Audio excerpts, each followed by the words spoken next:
High hello friends, welcome to my channel. இன்றைக்கி நம்ம சேனலில் என்ன வீடியோ பார்க்க போகிறோம் அப்படின்னா, குடும்ப பெண்கள் ரொம்ப சிக்கனமாக செலவழித்து குடும்பத்தை நல்லபடியாக ரன் பண்ணுறதுக்காக ஒரு 10 டிப்ஸ் மட்டும் சொல்லித்தாரேன். கண்டிப்பாக உங்களுக்கு இந்த வீடியோ ரொம்ப யூஸ்ஃபுல்லாக இருக்கும். வீடியோ கேட்டது மட்டும் இல்லாமல் உங்களோட லைஃப்லையும் நான் சொன்ன குட்டி குட்டி பாயிண்ட்டை நீங்கள் கடைப்பிடிச்சிட்டே வந்தீங்க அப்படின்னா நிறைய காசு மிச்சம் பிடிக்கலாங்க, நிறைய சேவ் பண்ணலாம், நம்ம நினச்ச மாதிரி தங்க நகை எல்லாமே வாங்கலாம். வீடியோக்குள்ளே போகிறதுக்கு முன்னாடி வீடியோவை ஃபுல்லாக கேட்டுட்டு உங்களுக்கு பிடிச்சிருந்தா மட்டும் உங்களோட லைக்ஸை போட்டுட்டு போங்க. வாங்க வீடியோக்குள்ளே போகலாம். ஃபஸ்ட்டு பாயிண்ட் என்னென்னா, நம்ம வீட்டில் இருந்தே ஆரம்பிக்கலாமா. வாழ்கிறதுக்கு கண்டிப்பாக எல்லாருக்கும் ஒரு வீடு வேணும், ஒரு நிலமும் வேணும். அப்போது அந்த வாழக்கூடிய ஒரு இடம் நம்ம ரொம்ப கஷ்டப்பட்டு லோன் எடுத்து வட்டிக்கு மேலே வட்டி வாங்கி நான் வாழ்ந்த ஊருக்கு மெயினில் தான்டா வாழ்வேன் அப்படின்லாம் வாங்காதீங்க. வாழ்கிறதுக்கு மலிவாக ஒரு இடம் இருந்தால் போதும், அதில் குட்டியாக ஒரு வீடு இருந்தால் போதுங்க. வாடகை வீட்டில் இருந்தோ பிளாட்ஃபார்மில் இருக்கிறவங்க கிட்ட போய் கேட்டால் தான் தெரியும் சொந்த வீட்டோட அருமை. அந்த இது கூட இல்லாமல் இருக்கிறவங்க இன்னும் நிறைய பேர் இருக்காங்க. அப்போ நமக்கு கடவுள் இவ்வளோமாச்சும் ஊருக்கு உள்ளேயாவது ஒரு இடம் கொடுத்துருக்காங்கன்னு ஒரு நன்றியை சொல்லிட்டு பெரிய அளவில் நம்மளால் மெயின்டைனே பண்ண முடியாத அளவுக்கு வீடெல்லாம் கட்டக்கூடாது. சிம்பிளாக ஒரு மிடில் கிளாஸ் ஃபேமிலி எப்படி இருக்குமோ அந்த மாதிரி நமக்கு பிடிச்ச மாதிரி ஈஸியாக கட்டிக்கலாம்.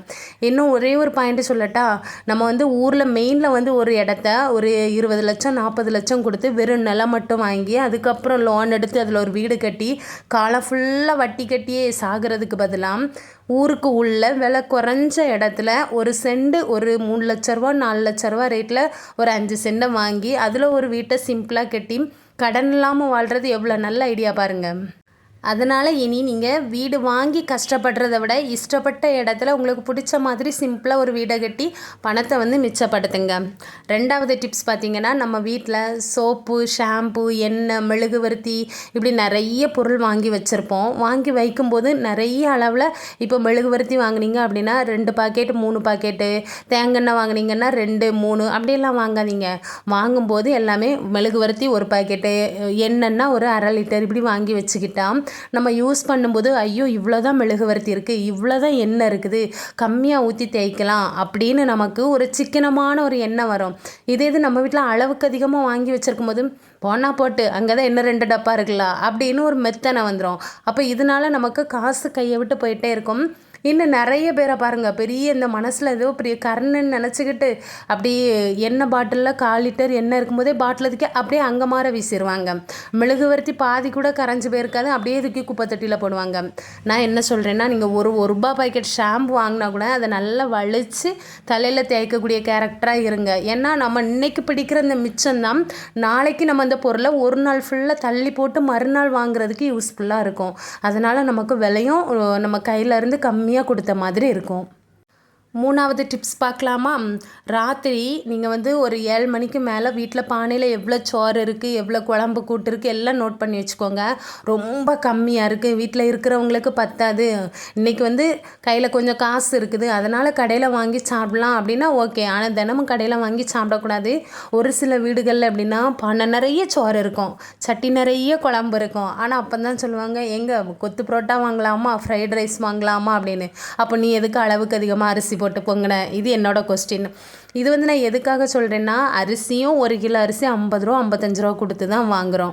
அப்போ இன்றைக்கி ராத்திரிக்கு உங்கள் வீட்டில் உங்கள் எல்லாருக்கும் போதுமான அளவில் சோறு இருக்கும்போது இன்றைக்கி சாப்பிட்டுட்டு நாளைக்கு நீ மத்தியானம் சோறு கம்மியாக பொங்கிட்டு நாளைக்கு ராத்திரிக்கு நீ கொத்து புரோட்டா வாங்கிக்கோ, ஃப்ரைட் ரைஸ் வாங்கிக்கோ, என்ன வேணாலும் வாங்கிக்கோ. வீட்டில் ஏற்கனவே சோறு குழம்பெல்லாம் வச்சு கடையிலேயும் போய் தண்டத்துக்கு செலவு பண்ணி அந்த சாப்பாடை வேஸ்ட்டு பண்ணாதீங்க. சாப்பாடு இல்லாதவங்களுக்கு தான் சாப்பாட்டோட அருமை தெரியும்.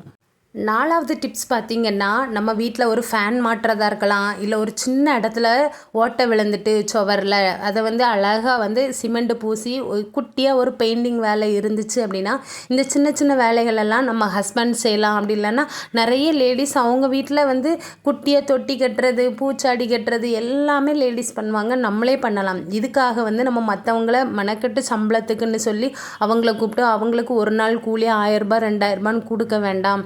அந்த வேலையை நம்ம வீட்டில் நம்ம ஃப்ரீ டைமில் இருக்கும்போது ஒரு சண்டே நேரத்தில் ஹஸ்பண்ட் செய்கிறாங்க அப்படின்னா அவங்களுக்கு நம்ம சப்போர்ட்டாக இருக்கலாம். ஃபேன் மாட்டுறது, டியூப்லைட் மாட்டுறது இதுக்கெல்லாம் நம்ம வேறு ஆட்களை தேட வேண்டாம். இதனால் நமக்கு கையிலேருந்து காசு தான் வேஸ்ட்டாக போகும்.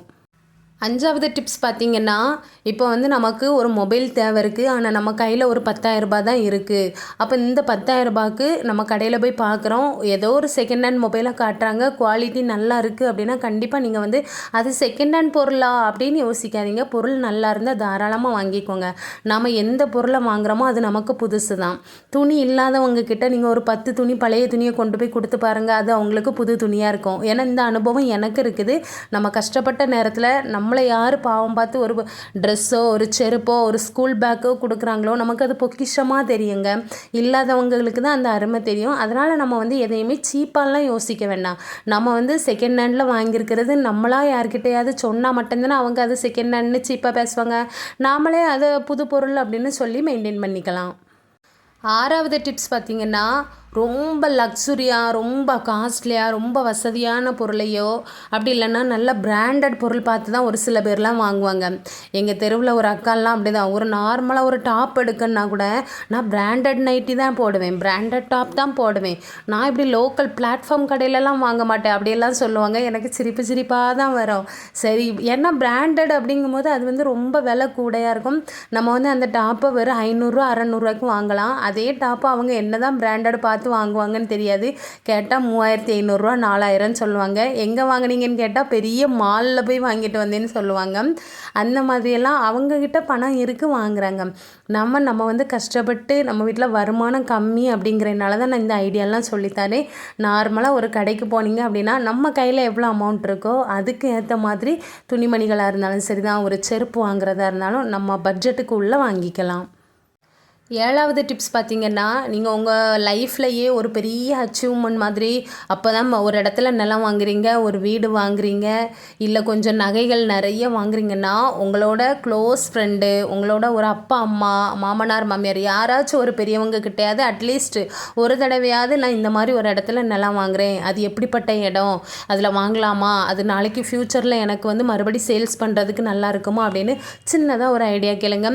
பைக் வாங்குறதா இருந்தாலும் மொபைல் வாங்குறதா இருந்தாலும், ஏன்னா நம்ம கையிலேருந்து காசை மொத்தமாக பல்காக அள்ளி கொடுத்து வாங்க போகிறோம். அப்படிங்கும்போது ஐயோ யார்கிட்டையாவது சொன்னால் நம்ம மேலே கண்ணு போட்டுருவாங்களோ, நமக்கு தலைவலி வந்துருமோ, கண் பேர் விழுந்துருமோ அப்படி யோசிக்காதீங்க. ஒரு நல்ல விஷயம் செய்யும்போது 4 பேர்கிட்ட வந்து கேட்டுட்டு செய்கிறதுல தப்பே இல்லை. ஏன்னா அந்த அந்த இடவாடலெல்லாம் நிறைய பேர் வந்து அனுபவப்பட்டிருப்பாங்க. அப்படிப்பட்ட பெரிய ஆட்கள் கிட்ட கேட்டுட்டு செய்யுங்க. கண்டிப்பாக வந்து உங்களுக்காக ஒரு நல்ல நீங்கள் வந்து நல்லா இருக்கணும்னு நினைக்கிற உள்ளம் கண்டிப்பாக உங்களுக்கு நல்ல விஷயத்தை தான் சொல்லி தருவாங்க. சரியா? நல்லதோ கெட்டதோ பார்த்துக்கோங்க, பெரியவங்க கிட்ட கேட்டு செய்யுங்க.